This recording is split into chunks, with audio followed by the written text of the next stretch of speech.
Prophet Muhammad সাল্লাল্লাহু আলাইহি ওয়াসাল্লাম আসার আগের যুগটাকে আমরা বলি অজ্ঞতার যুগ। সে যুগে মানুষ মানুষের সঙ্গে দেখা হলে না আসসালামু আলাইকুম কথাটা বেশি বলতো না। কি বলতো জানেন? শুনে নিন, হাইয়াকাল্লাহ, হাইয়াকাল্লাহ, তার মানে আল্লাহ তোমায় দীর্ঘজীবী করুক। যিনি শুনতেন তিনি বলতেন ওয়া হাইয়াকাল্লাহ, আল্লাহ তোমারও দীর্ঘজীবী করুক। বিশ্বনবী মুহাম্মদ সাল্লাল্লাহু আলাইহি ওয়াসাল্লাম পৃথিবীতে এসে পূর্বের ন্যায় আসসালামু আলাইকুম কথাটা চালনা করে দিলেন। আচ্ছা, পূর্বের ন্যায় কেন বললাম? তাহলে আগে কেউ এই সালামটি দিয়েছিল? চলুন ইতিহাসটা জেনে নিই। মিশকাত শরীফ কিতাবুল আদাব বাবুস সালাম আল ফাসলুস সালিস হাদিস নাম্বার 1, রাবীর নাম আবু হুরায়রা রাদিয়াল্লাহু তাআলা আনহু। সাহাবী বর্ণনা করছেন, আল্লাহ পাক আদমকে তৈরি করলেন জান্নাতের ভিতরে। আল্লাহ পাক আদমের দেহের ভিতরে আত্মা দিলেন। এরপরে আদমকে আল্লাহ বললেন, আদম ওই যে দূরে ফেরেশতারা বসে আছে ওদেরকে গিয়ে বলো আসসালামু আলাইকুম। আদম নবী জান্নাতে ফেরেশতাদেরকে গিয়ে বললেন প্রথম আসসালামু আলাইকুম। ফেরেশতারা পাল্টা জবাবে বলেছিলেন ওয়া আলাইকুমুস সালাম ওয়া রাহমাতুল্লাহ। এই সালামটা আদম নবী আর ফেরেশতাদের মধ্যে সীমাবদ্ধ নয়।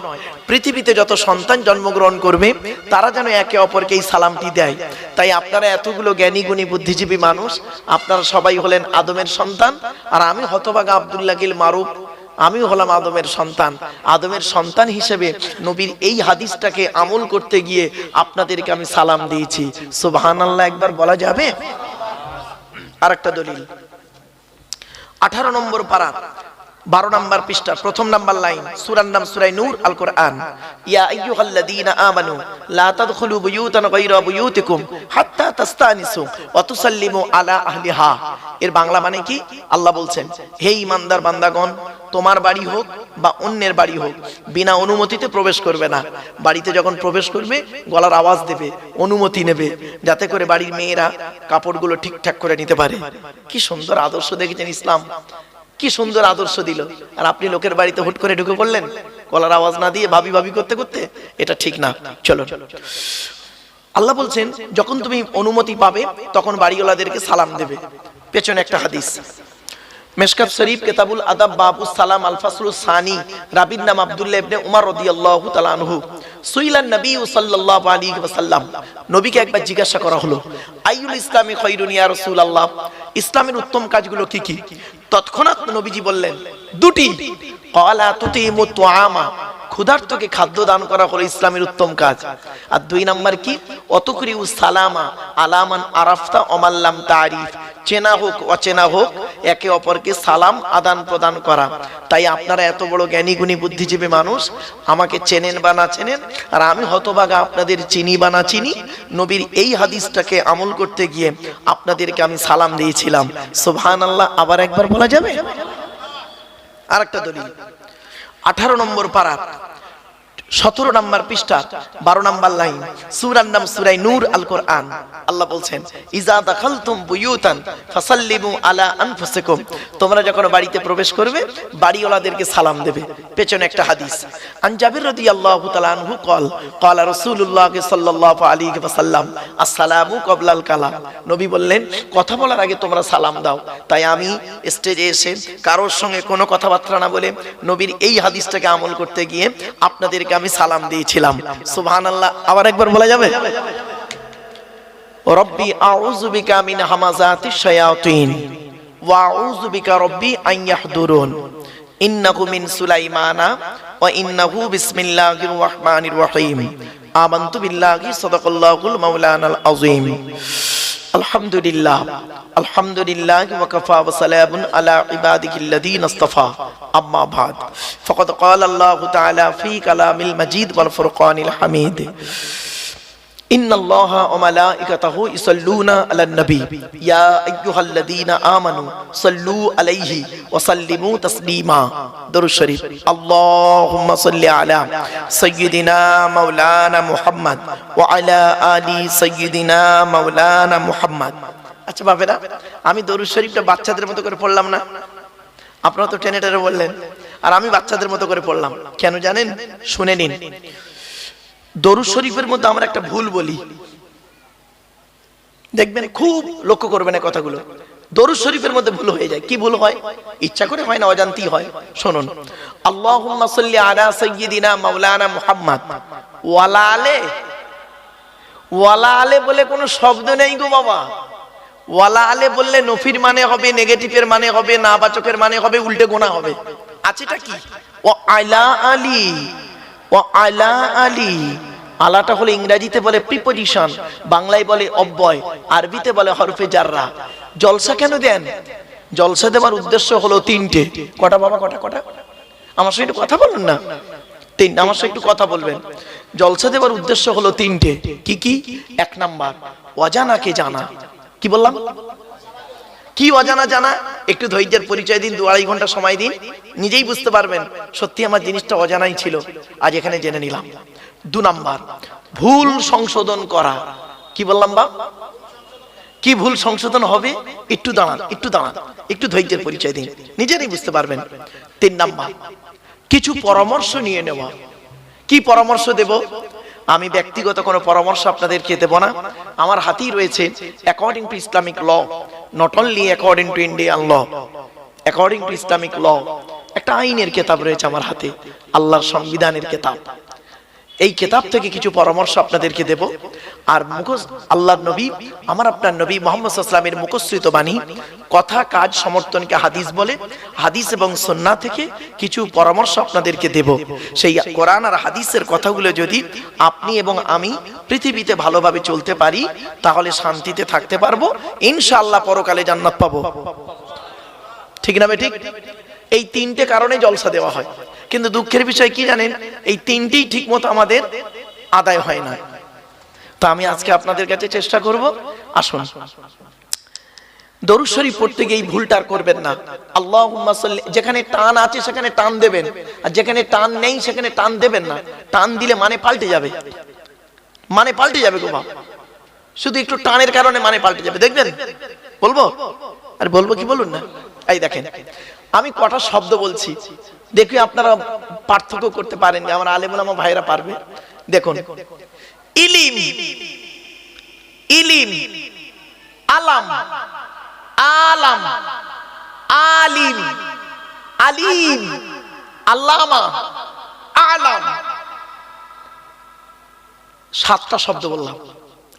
ইলিম মানে জ্ঞান, আলাম মানে পতাকা, এই যে পতাকা, পতাকা চিহ্ন, আলাম। এবার আতে টান দেন, আলাম মানে পৃথিবী। আলহামদুলিল্লাহি রাব্বিল আলামিন নয়, আলামিন, ওখানে একটা টান আছে, টান না দিলে মানে পাল্টে যাবে। আলহামদুলিল্লাহি রাব্বিল আলামিন নয়, আলামিন, আলাম মানে পৃথিবী। এবার আসছি, আলিম ইসমে ফাইল, জ্ঞানী। আলিম সিফাতে মুসাব্বা, আলেম ওলামারা বুঝবেন। এবার আসছি, আল্লামা ইসমে মুবালাগা। আল্লামা শব্দের অর্থ হলো কি জানেন? অধিক জ্ঞানী লোককে বলা হয় আল্লামা। আমরা তো যাকে তাকে আল্লামা শব্দ ব্যবহার করি। নিজের অ্যাড্রেসটা আরবিতে লিখতে পারবে না। ওকে যদি বলা হয়, ভাই তুই তো নিজের অ্যাড্রেসটা আরবিতে লেখ, আরবিতে লেখ বা ইংরেজিতে লেখ, ও লিখতে পারবে না। তার নামের আগে আল্লামা বসিয়ে দিলেন বাবা, এত সহজ নয়।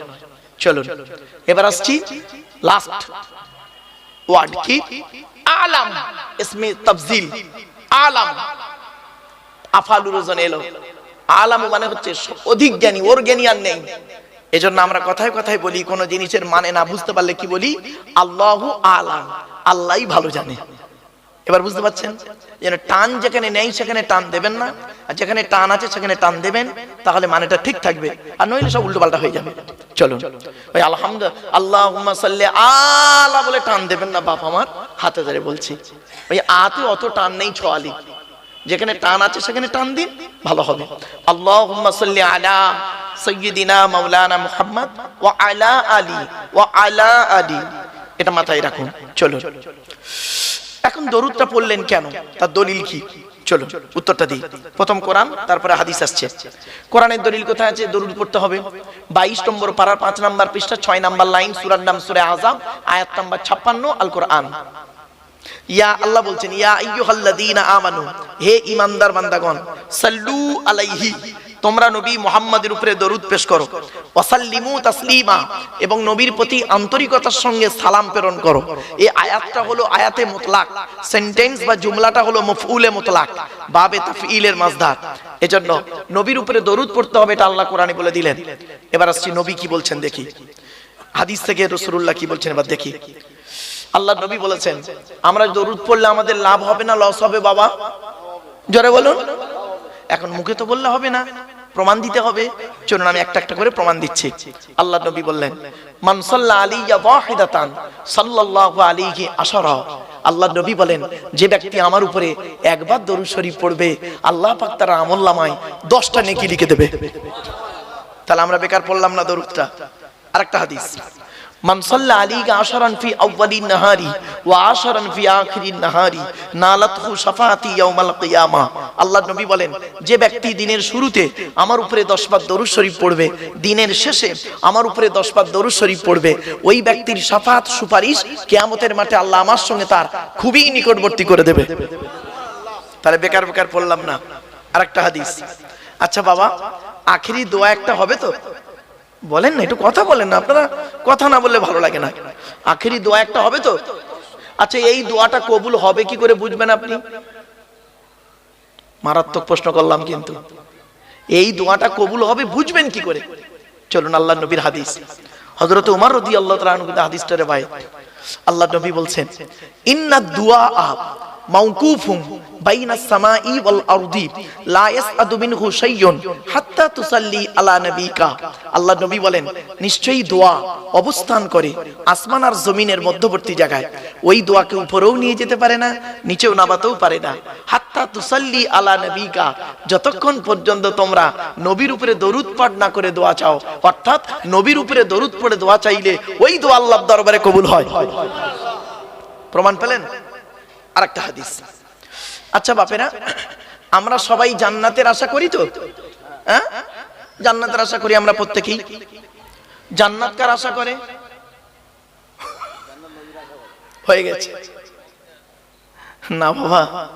ও বাবা, এত সহজে যদি উত্তরটা হয়ে যেত তাহলে অনেক কিছু হয়ে যেত বাপ আমার। চলেন, আল্লাহর নবী একদিন সাহাবীদেরকে বলছেন, তোমরা জান্নাতের আশা করো? সাহাবীরা বলছেন, ইয়া রাসূলুল্লাহ, জান্নাতের আশা কে করে না? আমরা সবাই করি। পট করে নবীজি বললেন, জান্নাত কার আশা করে? সাহাবীরা পুরো চুপ। জান্নাত আবার আশা করে? বলছে হ্যাঁ। হাদিসটা শুনুন। আল্লাহর নবী বললেন, জান্নাত 5 শ্রেণীর মানুষের জন্য আশা করে। কয় শ্রেণীর? এই 5 শ্রেণীর মধ্যে আপনারা আছে, আমরা আপনারা আছি কিনা দেখি তো, একটু চলুন। এই 5 শ্রেণীর মধ্যে আছে কি একটু দেখি, চলুন। আল্লাহ নবী বলছেন, হাদিসটা শুনুন, ইন্নাল জান্নাতা তাশতাকু ইলা খামসাতি নাফার। জান্নাত 5 শ্রেণীর মানুষের জন্য আশা করে। 1 নাম্বার, তালিয়াল কোরআন, প্রত্যহ কোরআন তেলাওয়াতকারী মানুষের জন্য জান্নাত আশা করে। আপনি তো কোরআনই পড়তে পারেন না, আফসোস। এজন্য আপনাদেরকে অনুরোধ করে বলে যাচ্ছি, সারা দিনে ঘুমানোর আগে অন্তত কিছু কোরআন তেলাওয়াত করে শোবেন। ওযু করে ঘুমাবেন আর কোরআন তেলাওয়াত করবেন। কুল হুয়াল্লাহ সূরা 3 বার যদি পড়েন নেকি আছে, সূরা ফাতিহা একবার পড়ে ঘুমালেন, দরুদ শরীফ পড়ে ঘুমাবেন, কিছু কোরআন তেলাওয়াত করবেন প্রতিদিন। বিনা কোরআন তেলাওয়াতে ঘুমাবেন না, আপনাদেরকে অনুরোধ করে বলে যাচ্ছি। এবার কোরআন তেলাওয়াতের আলোচনা এখন ব্যাপক ব্যাপক আলোচনা। ছোট্ট একটা উদাহরণ দিচ্ছি। আচ্ছা বাবা, আপনাদের এই উত্তর 24 পরগনায় কেরাত প্রতিযোগিতা হয়? বলুন না, একটু বলুন। আচ্ছা আপনারা কেরাত প্রতিযোগিতা লেখেন কেন? তেলাওয়াত প্রতিযোগিতা কেন বলেন না? তাহলে তেলাওয়াত আর কেরাতের মধ্যে পার্থক্য আছে। জি হ্যাঁ, এসএসসি ছেলে মেয়ে পড়াই তো, সার্ভিস কমিশনের ছেলে মেয়ে পড়াই, এসএসসি এবং এমএসসি। এই পরীক্ষা, এই প্রশ্নগুলো কোথায় হয় জানেন?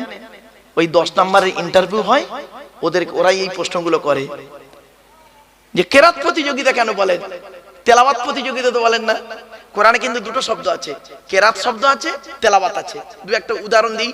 কোরআনে আল্লাহ বলছেন, ওয়াইজা তুলিয়াত আলাইহিম আয়াতুহু যাতাতুহুম ঈমানা উতলু মা উহিয়া ইলাইকা মিনাল কিতাব। আর কোরআনে তেলাওয়াতের কথা দলিল দিচ্ছি, দেখুন, ওমা কুনতা তাতলু মিন ক্বাবলিহি মিন কিতাবিন ওয়ালা তাখুতুহু বিয়ামিনিকা। কোরআনের আয়াত। এবার কেরাতের কথা কি আছে? ইকরা বিসমি রাব্বিকাল্লাযী খলাক ওয়া ইযা কুরিয়াল কুরআন ইযা করাআতাল কুরআন। এখানে কেরাত, আবার এখানে তেলাওয়াত। আপনারা কেরাতের নাম দিলেন, তেলাওয়াত প্রতিযোগিতা দেন না কেন? তাহলে নিশ্চয়ই কেরাত আর তেলাওয়াতের মধ্যে পার্থক্য আছে। আছে বাবা। এই জন্য আপনাদের বলি, ওয়াজের মতো ওয়াজ শুনুন, লাভ হবে। আমি তো আলোচনা শুরুতেই কিছু এখন বলিনি। চলুন, আমি যেখানেই ওয়াজ করতে যাই প্রথমে বলে নিই, জলসা দিতে গেলে আপনারা তিনটে জিনিসকে ঠিক রাখবেন। আপনাদের আমি অনুরোধ করছি, অর্ডার করছি না। আমি আপনাদের অর্ডার করছি না কিন্তু, কারণ অর্ডার করার অনুমতি আল্লাহ আমাদের দেয়নি। অর্ডার করার অনুমতি আল্লাহ আমাদের দেয়নি, অনুরোধ করার অনুমতি আল্লাহ দিয়েছে আমাদের। অর্ডার করবে কে? আল্লাহ। অর্ডার তো আল্লাহ করবে। অর্ডার দেবে কে? নবী। নবী অর্ডার করবে, আল্লাহ অর্ডার করবে, আর করেছে। তাহলে আমরা কি করব এখন? আমরা আল্লাহর এই অর্ডারগুলো নিয়ে, নবীর অর্ডারগুলো নিয়ে আপনাদের কাছে অনুরোধ করব। ঠিক না? ঠিক, যে ভাই আল্লাহ বলেছে, নবী বলেছে, তুমিও করো আমিও করি, তাহলে শান্তিতে থাকতে পারবো। এছাড়া আমাদের কোনো ক্ষমতা নেই। কি ভাবছেন?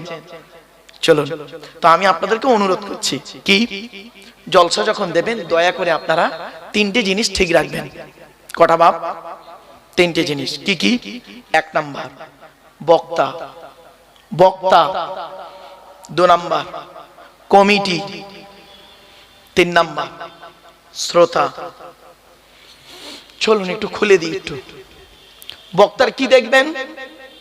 দয়া করে আপনাদের বলে যাচ্ছি, করজোড়ে নিবেদন করছি, বক্তার দুটো জিনিস দেখবেন। কি কি? এক নাম্বার দেখবেন বক্তাটি সত্যিকারের আলেম কিনা। সত্যিকারের আলেম কিনা। আমার কথাটা বুঝতে পারলেন? দুবার কিন্তু কথাটা বলেছি। বক্তাটি সত্যিকারের আলেম কিনা। শুধু বক্তার ডিগ্রি থাকলে হবে না। আর একটা জিনিস দেখবেন, বক্তাটার আমল আছে কিনা। বক্তাটা 5 ওয়াক্ত নামাজ পড়ে কিনা, বক্তাটা রমজান মাসে রোজা রাখে কিনা, বক্তাটা তার স্ত্রীর হক আদায় করে কিনা, বক্তাটা তার পিতামাতার সেবা যত্ন করে কিনা, বক্তাটা তার ছেলে মেয়ের দায়িত্ব পালন করে কিনা, বক্তাটা তার বোনের ভাই বোনের ফারাইজি অংশ দিয়েছে কিনা, বক্তাটার চরিত্রটা ঠিক আছে কিনা। আমি বলিনি কিন্তু, নবী বলছেন, নবীর হাদিস আছে পিছনে গো বাপ। আমি আপনাদেরকে জাস্ট আপনাদের মাতৃভাষায় খুলে বলছি। চলুন নবীজি কি বলছেন দেখি। কুন আলিমান, হাক্কানি আলেম হও। হাক্কানি আলেম হও। হাক্কানি আলেম হতে পারোনি, ঠিক আছে। আও মুতাআল্লিমান, হাক্কানি আলেমের ছাত্র হও, তাও সুযোগ পাওনি, ঠিক আছে। আও মুস্তামিয়ান, হাক্কানি আলেমরা যেটা বলে মনোযোগ সহকারে শ্রবণ করো, আমল করো, তাও সুযোগ পাওনি, ঠিক আছে। আও মুহিব্বান, হাক্কানি আলেমদেরকে অন্তর দিয়ে ভালোবাসো। ওয়ালা তাকুন খামিসান ফাতুহলিকু, 5 নাম্বারটা হতে যেও না, ক্ষতিগ্রস্ত হয়ে যাবে। কি বললেন নবীজি? হয় আপনি আলেম হন, হাক্কানি আলেম হন। হাক্কানি আলেম হতে যদি না পারেন, হাক্কানি আলেমের ছাত্র হন। তাও যদি সুযোগ না পান, হাক্কানি আলেমরা যেটা বলেন মনোযোগ সহকারে শ্রবণ করুন, আমল করুন। তাও যদি সুযোগ না পান, হাক্কানি আলেমদেরকে অন্তর দিয়ে ভালোবাসুন। এখন প্রশ্ন হলো, হাক্কানি আলেম কে? হাক্কানি আলেম কে? ওই গালে দাড়ি থাকলে, মাথায় টুপি দিলে, মাঝে মাঝে হজ করলে, বুখারী শরীফ পড়ালে, জালালায়ে তফসিরের কিতাব পড়ালে, আর কোরআন আর হাদিসের পারা নাম্বার, পৃষ্ঠা নাম্বার, লাইন নাম্বার বললে, ওয়াজ করলে হাক্কানি আলেম না। আল্লাহর নবী বলছেন হাক্কানি আলেম কে। শুনে যান বাপেরা। আল্লাহু আজওয়াদু জুদান ওয়ানা আজওয়াদু বানি আদম ওয়াজাদুহুম বাদি রাজুলুন আলিমা ইলমান ফানাশারাহু ইয়াতি ইয়াউমাল কিয়ামাতি আমিরান ওয়াহিদা। এর বাংলা মানে কি? আল্লাহর নবী বলেন, আল্লাহ হলেন সবথেকে বড় দাতা। আল্লাহ হলেন সবথেকে বড় দাতা। আল্লাহর পরে বড় দাতা হলাম আমি মুহাম্মদ সাল্লাল্লাহু আলাইহি ওয়াসাল্লাম। এরপরে নবী কি বলছেন শুনুন, তৃতীয় অংশতে। আমার পরে নবী বলছেন, আমার পরে আকাশের নিচে জমিনের উপরে সবথেকে বড় দানশীল ব্যক্তি কে জানো? ওই আলেম যে ইলম অর্জন করেছেন, ইলম মোতাবেক নিজে চলেছেন, সমাজের মানুষকে বলেছেন, তার ইলম থেকে মানুষ উপকৃত হতে পেরেছে, ওই শ্রেণীর আলেমগুলোকে কিয়ামতের মাঠে আল্লাহ এক একটা দলের আমির নেতা করে তুলবে। কি ভাবলেন? এই জন্যই বলেছিলাম জলসা যখন দেবেন দয়া করে তিনটে জিনিস দেখবেন। 1 নাম্বার বক্তা, 2 নাম্বার কমিটি। জলসা কমিটি আলাদা, মসজিদ কমিটি আলাদা। জলসা কমিটি হতে গেলে বাপ খুব কম করে 3টে গুণ থাকা দরকার। আচ্ছা, শুধু এই 3টে গুণ জলসা কমিটি থাকবে? না না না না না, আমাদেরও থাকতে হবে 3টে গুণ। চলুন খুলে বলে দিই কি কি। 1 নাম্বার, সৎ হতে হবে। কি বললাম? সৎ। চলে যাচ্ছে, ঠিক আছে। সৎ হতে হবে। সৎ কাকে বলে বাপ? আমাদের ধারণা হলো সৎ ওই লোকটা যার গালে দাড়ি, মাথায় টুপি, বড় পাঞ্জাবি, 5 ওয়াক্ত নামাজ পড়ে, ঈদ বকরা ঈদের নামাজ পড়েছে, মাঝে মাঝে ওমরা করেছে, হজ করে এসছে, ওই লোকটাই সৎ না। নবীজি বলছেন, দেখুন নবীজি বলছেন, সাহাবীদেরকে একদিন বলছেন, তোমরা আমাকে দুটো জিনিসের গ্যারান্টি দেবে। নবীজি সাহাবীদেরকে বলছেন, তোমরা আমাকে দুটো জিনিসের গ্যারান্টি দেবে। সাহাবীরা বললেন, ইয়া রাসূলুল্লাহ, আমরা যদি আপনাকে দুটো জিনিসের গ্যারান্টি দিই, বিনিময়ে আপনি আমাদের কিছুর গ্যারান্টি দেবেন? নবীজি বললেন, হ্যাঁ, তোমরা যদি আমাকে দুটো জিনিসের গ্যারান্টি দাও, আমি তোমাদের জান্নাতের গ্যারান্টি দিয়ে দেব। সাহাবীরা বললেন, বলুন, জীবনে তো অনেক কিছু দিয়েছি, আর দুটো জিনিস চান তো বলুন, দেবো। নবীজি বললেন, 1 নাম্বার, 2 ঠোঁটের মাঝখানে এই জিবের গ্যারান্টি দাও। 1 নাম্বার, জিবের গ্যারান্টি দাও। হারাম খাবার খাওয়া থেকে জিভটাকে ঠিক করো, পরনিন্দা পরচর্চা করা থেকে জিভটাকে ঠিক করো, আর হারাম খাবার খাওয়া থেকে জিভটাকে ঠিক করো, বাজে ভাষা বলা থেকে জিভটাকে ঠিক করো। 1 নাম্বার, 2 ঠোঁটের মাঝখানে। সাহাবীরা পুরো চুপ। আমাদের জিভটা ঠিক আছে? চুপ একদম। তারপরে একজন সাহাবী বললেন, পরেরটা বলুন নবীজি। নবী বললেন, 2 নাম্বার, 2 রানের বীজখানে। 2 মা বোনের আছে? 2 রানের বীজখানে লজ্জাস্থানের গ্যারান্টি দাও। এই দুটো জিনিসের গ্যারান্টি তোমরা আমাকে দাও, আমি তোমাদের জান্নাতের গ্যারান্টি দিয়ে দেবো। এবার বাড়ি চলে যেতে পারেন। কেউ যদি বাড়ি যান, বাড়ি যেতে পারেন। বাড়িতে গিয়ে দেখবেন, হয় ভদ্রলোকের নিচে খারাপ, নয় ভদ্রলোকের উপর খারাপ। যার দুটোই খারাপ ও জাহান্নামী, যার দুটোই ভালো ও একজন জান্নাতি। আমার বাপেরা, চলুন একটা একটা করে আপনাদের বলে যাই। 2 নাম্বার হলো, আমাদেরকে হালাল খাবার খেতে হবে। চলুন কোরআনে কাদের কাদের হালাল খেতে বলেছে দেখি। এক ব্যক্তি আমাকে, একজন অমুসলিম ভাই আমাকে একটা প্রশ্ন করেছে। প্রশ্নটা কি শুনবেন? তিনি বলছেন, আচ্ছা মারুফ সাহেব, আমি আপনার একজন ভক্ত, আমি হিন্দু মানুষ, আমি আপনার ওয়াজ শুনি। তো কোরআনে লেখা আছে, আমি কোরআনে কিছু পড়েছি, দেখেছি, কোরআনে লেখা আছে মদ খাওয়া হারাম। হারাম তো? সুদ খাওয়া হারাম, শুকরের গোশত খাওয়া হারাম। বললাম, হ্যাঁ সত্য লেখা আছে। তা বলছে, ভাই ওটা কাদের জন্য হারাম? যারা আল্লাহ এবং নবীকে বিশ্বাস করবে তাদের জন্য হারাম। তাই তো নাকি? তো যারা আল্লাহ নবীকে বিশ্বাস করে না তাদের জন্য তো হারাম নয়।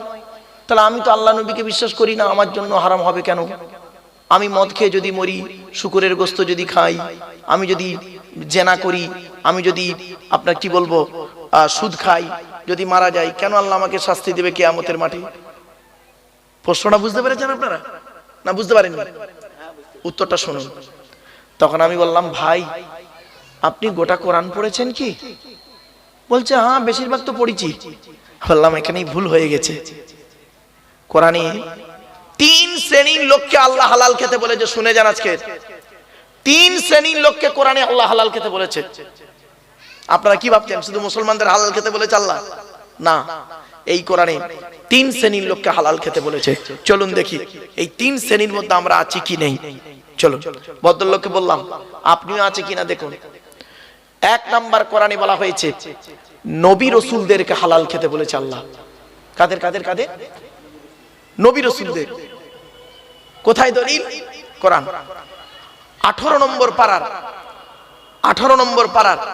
4 নাম্বার পৃষ্ঠা 9 নাম্বার লাইনে সূরার নাম সূরায়ে মুমিনুনের 51 নাম্বার আয়াতে আল্লাহ বলছেন কি, ইয়া আইয়ুহার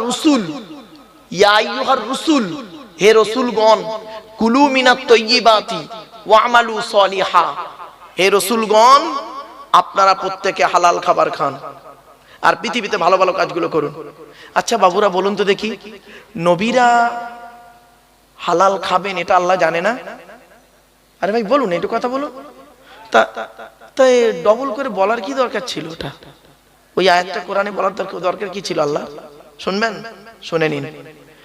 এই জন্য আল্লাহ জানিয়ে দিলেন যাতে করে এই সাধারণ মানুষের মাথায় ঢুকে না যায় নবী মানে যা খুশি তাই। জি না, নবী রাসূল মানে যা খুশি তাই নয়। এই কোরআনে আল্লাহ বলছেন 8 নম্বর পারা 10 নম্বর পৃষ্ঠা 9 নম্বর লাইন সূরার নাম সূরা আরাফ, ফালানাসআলান্নাল্লাযীনা উরসিলা ইলাইহিম ওয়ালা নাসআলান্নাল মুরসালিন। প্রত্যেক নবী রাসূলকে আমি কিয়ামতের মাঠে জিজ্ঞাসা করব, আপনাকে নবী করে পৃথিবীতে পাঠিয়েছিলাম, আপনি কি আপনার দায়িত্ব পালন করেছিলেন? আপনাকে রাসূল করে পাঠিয়েছিলাম পৃথিবীতে, আপনি কি আপনার দায়িত্ব পালন করেছিলেন? হাবাবারা, নবী রাসূলদের যদি এরকম প্রশ্নের সম্মুখীন হতে হয়, হ্যাঁ আমি আপনি কোন পীর সাহেব কোন মৌলভী সাহেব যে আমাদের জবাব দিতে হবে না? সহজে আল্লাহ ছেড়ে দেবে? আল্লাহ বলছেন কোরআনে সূরা কিয়ামা 29 পারা, আয়াহসাবুল ইনসানু আন ইউতরাকা সুদা, মানুষ কি মনে করে ওর কোনো হিসাব নিকাশ না নিয়ে এমনি এমনি ছেড়ে দেবো?